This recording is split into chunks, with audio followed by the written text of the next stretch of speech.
Hello friends, welcome back to my channel again. Today we are going to see my reading wrap up for the months of May to August.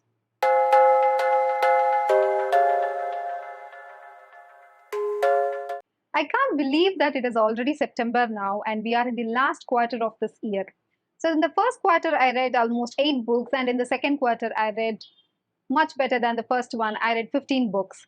So we have 15 books to talk about today. So get yourself comfortable and we are going to be here for a while. So without further ado, let's get started. So let's start off with the last book that I read during the month of August, and that is The Very Secret Society of Irregular Witches by Sanghu Mandana. I have a separate reading vlog for this. I'll link it down below if you're interested. So basically this book follows Mika Moon. She's a witch and she is in a society of witches that meet every other 3 months or something, and she is kind of posting videos online pretending to be witch. So those videos is catching the eye of a guy who is taking care of 3 children and they are all witches. So he wants someone to train them. So he is asking Mika Moon to take this job as a tutor in this far off small town from London, and that is a house called Neverwhere House, and it was very good to read about. So she decides to take it, and she falls in love with the librarian there, and the chemistry between these girls and Mika Moon was very good.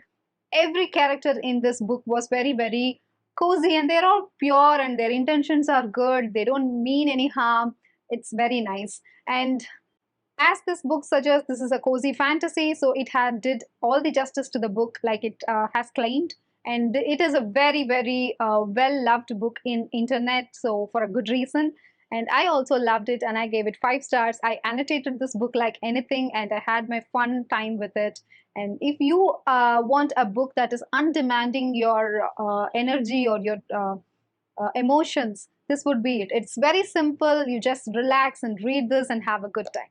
In no particular order, the next book I want to talk about is Days at the Morisaki Bookshop by Satoshi Ekisawa. And this book is following a girl called Takako, and she is finding that her boyfriend is cheating on her, and she's finding that he had no plans to marry her and he's marrying her, another colleague of her, which she had no idea about. This is devastating for her, and she decides to quit her job and get herself involved in the bookshop that her uncle runs. And there the story starts, the bonding between Takako and her uncle and her uncle's wife. It's everything that you can ask for in a cozy book. This is also set in a small town, Japan.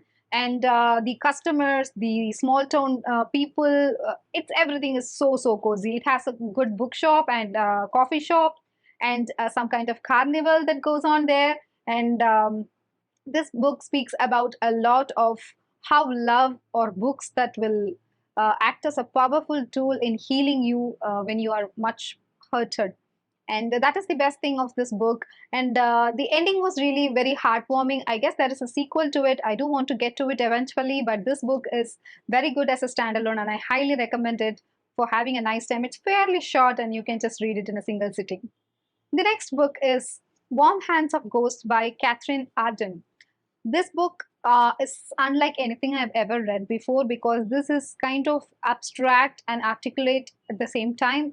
And this book is following a girl called Laura and her younger brother Freddie. Freddie is a soldier and he's off to war, and one day she receives his belongings and a message that he's dead or gone missing or something.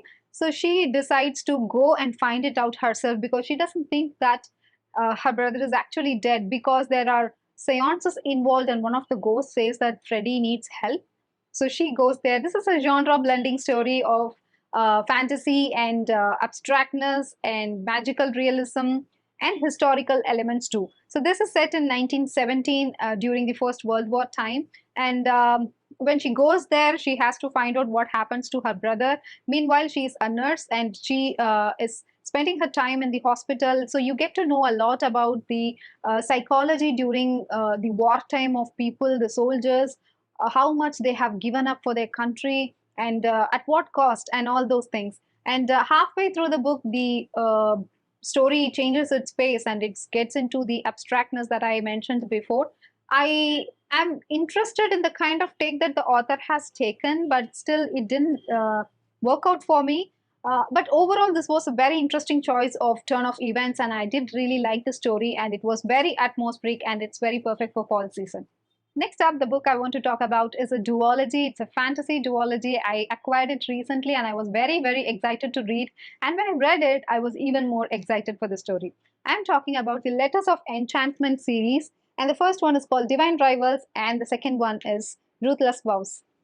So the first book follows Iris Vino and Roman Kit. Both are arch nemesis. They are fighting for the same position in a publication job, and they want to prove themselves. And so they fight with each other all the time, and they are kind of enemies, literally enemies. And one day she is trying to contact her brother who has gone off to war, who's Forrest Vino, and she is not able to contact him. There are no letters from him. There's nothing, zip that or nothing. So she is writing letters from her grandmother's typewriter, and she's just putting it away, the letters inside the wardrobe, and those letters are magically vanished, and it is reaching Roman Kit. So this was a very interesting story, and it is about the war. The war is between two gods. That was a very interesting part of the story with mythology and everything. It was very, very atmospheric, and these two books are also very much perfect for atmospheric fall reads. I just adored it. I adored it to my heart's content. It is really, really, really good. I am a big fan of Rebecca Ross writing now. I do want to check all of her other works, and I have a separate video reviewing for this entire duology. I will link it down below if you're interested. I have ranted enough in that video, so I'll stop now. Next up, I read two of the books of my very favorite author, Daphne du Maurier. The first book that I read is My Cousin Rachel, and this I read it in a single sitting. I was so immersed, so much invested in the story that I had to know what is going to happen. I read it, I just forgot about food, I forgot about my surrounding, I just forgot everything, I forgot the world, and I just read it in a single sitting, and oh my god, the story was really, really, really very good. So this story follows Philip, and whose cousin Ambrose is taking care of him because Philip has become an orphan in a very young age. So Ambrose is the one taking care of Philip, but Ambrose's health is deteriorating during the winter time, so he is being always traveling to Florence or south countries to be warm. And in one of such travel, he finds Rachel, falls in love with her, and marries her. And all of these events are very unsettling for Philip. And one of the letter that he receives from Ambrose says that Rachel is trying to murder him, and the next thing that he knows is he's already dead. So he is suspecting Rachel, but when Rachel arrives in Philip's home, it is just opposite. Although he's very, very doubtful about Rachel, he still can't control himself from falling for Rachel. She's very captivating, and Daphne du Maurier writes woman characters very well. I feel like she writes a mystic characteristic to the woman she always writes, and that is the best part in all her books. I have loved Rebecca for the same reason, and I love Rachel for the same reason. This is a really wonderful story. If you want to know whether Rachel killed Ambrose or not, read this one. You will have a very good time. The next book from the same author is Frenchman's Creek, and this book couldn't be different from Rebecca or My Cousin Rachel. It is not a thriller. Those two books are literally thrillers that will captivate you. They are gothic tales. This is a summer ship, pirates, all those things are part of it.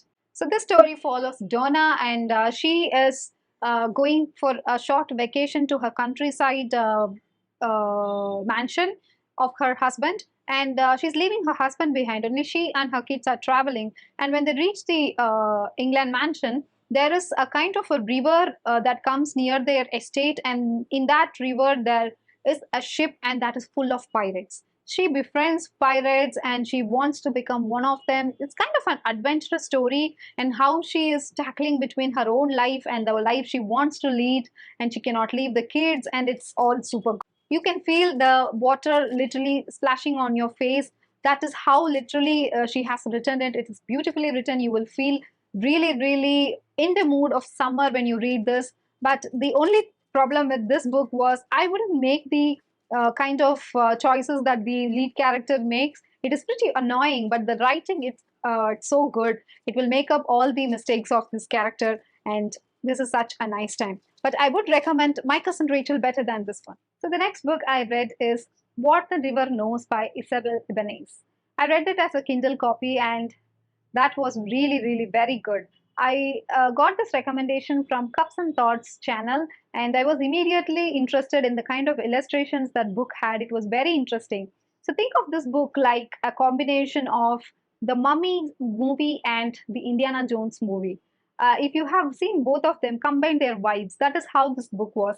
I was so interested. I was literally feeling like I was inside Egypt in this story. So basically, the story follows Egyptian mythology and everything. So there are a set of people going in search of Cleopatra's tomb, and they want to excavate it. It is a kind of archaeological team. And there is this heroine, there is this hero. They hate each other, and they are going to love, and they're going to end up together now.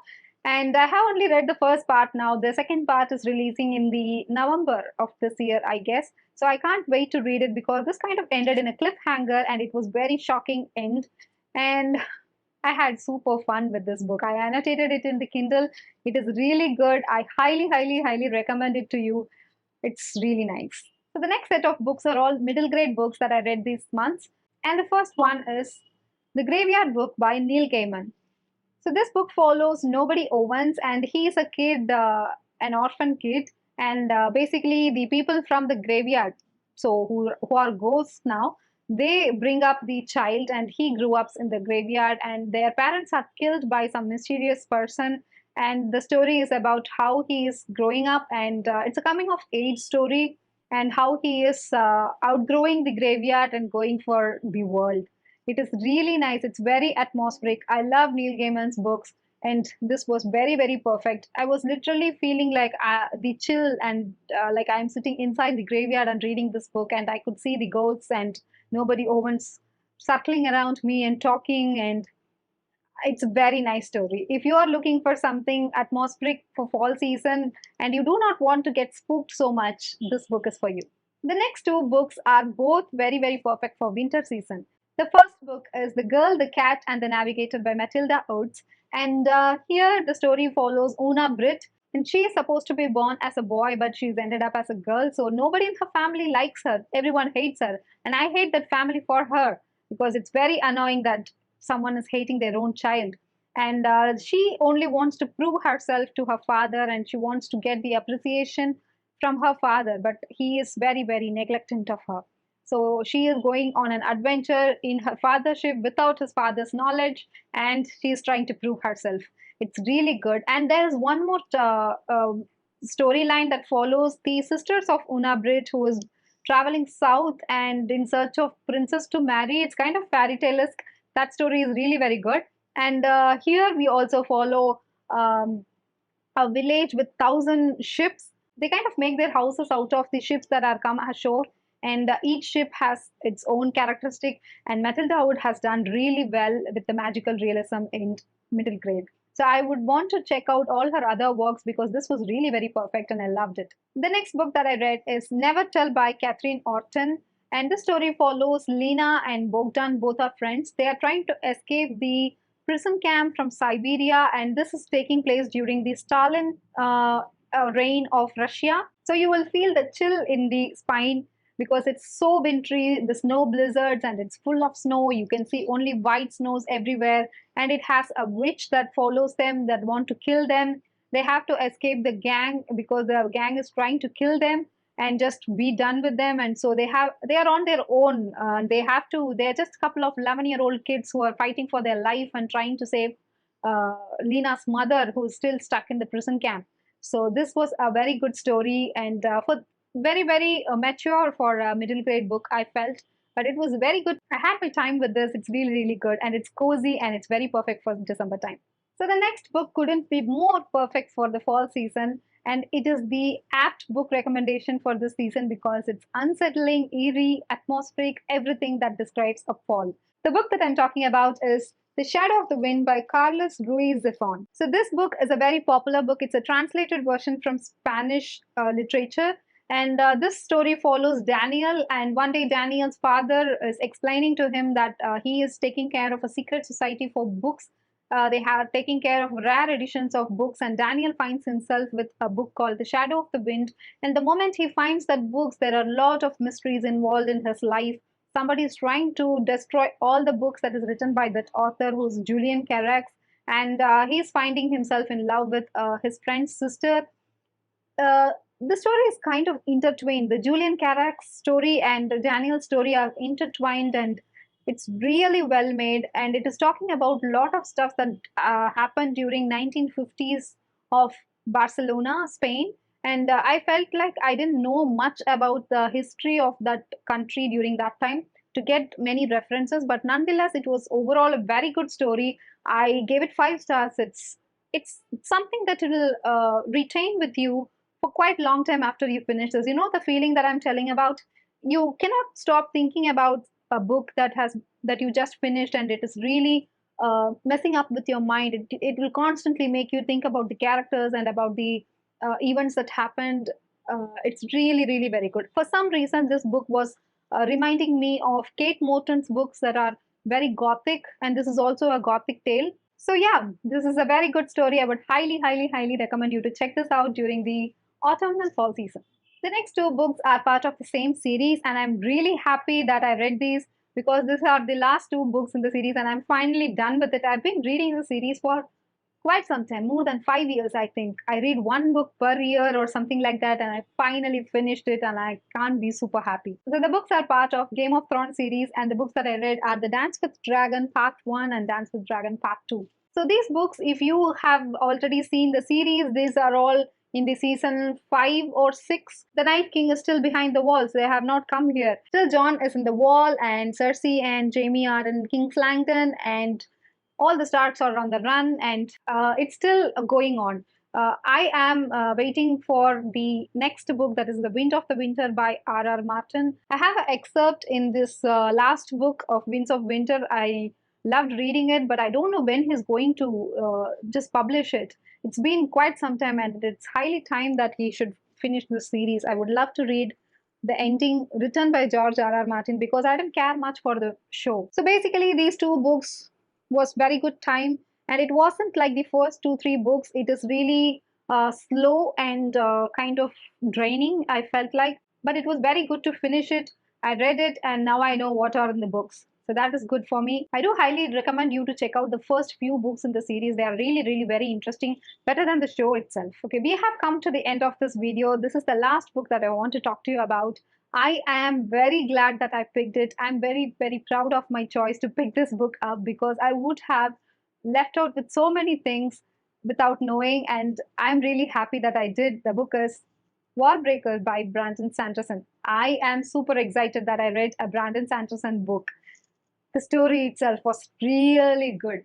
Like, we follow 2 sisters, Viviana and Ciri, and the Ciri is going to be married off to a god king, and Viviana is trying to protect her sister.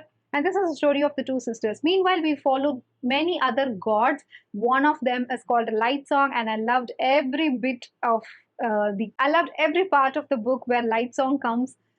I would read a book separately based on Light Song. That is how much I liked that character. I would have loved to see him fall in love with a girl.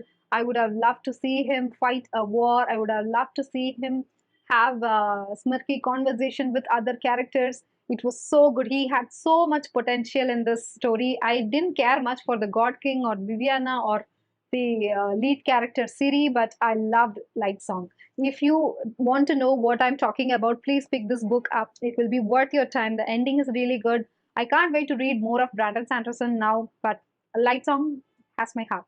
So that is pretty much it, guys. These are all the books that I read during the month of May, June, July, and August. What other books did you read? Did you find these interesting? Are they in your TBR? And let me know all those things on the comments. I would love to know. I would love to chat with you guys. So until I see you again with the very next video of a bookish content, this is Sushmita signing off. Keep reading. Bye-bye.